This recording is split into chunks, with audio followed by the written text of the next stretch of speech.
Aí, mãe. É, a acerola começou a florir todinha de novo. É. Ó, aqui, ó. Essa aqui tá verdinha, ó. Então, você já viu que antes de terminar de colher as que estão maduras, ela começa a florescer de novo e começa a dar frutos de novo. Essa Tá aqui. cheio de frutos verdes. Pois é. Uau, super legal. Olha essa aqui. Legal. Ó lá. Ó o carrinho de mão do cara, mãe. É, tá carregando as madeiras. Tá velho aquele carrinho, ó. Vamos aí, ó, você tá mole. Foi aquela Vamos árvore ali. terminar rápido. O cara tá 2 dias naquela árvore ali, mãe. É.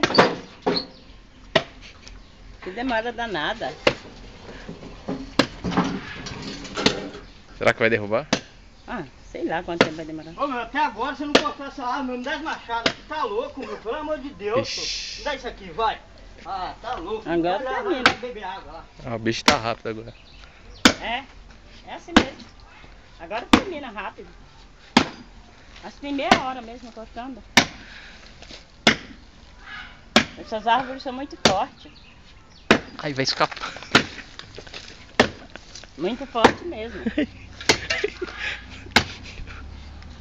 Oxe, dessa vez vai, hein? Sei não, hein? Esse cara parece que tá passando mal.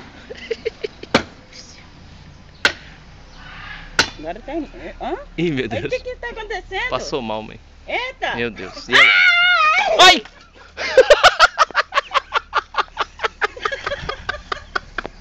Quase que dá. Quase que dá, velho. Oxe, o cara.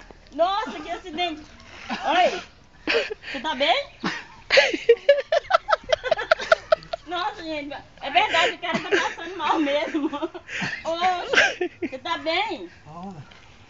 Nossa, que árvore. Cara, você quase morre, né? O que aconteceu aí? Ai, eu não consigo fazer isso. Você quer água? Quer tomar água? Ai. Nossa, gente, eu vou pegar água pra ele tá passando mal mesmo. Tá passando mal de verdade.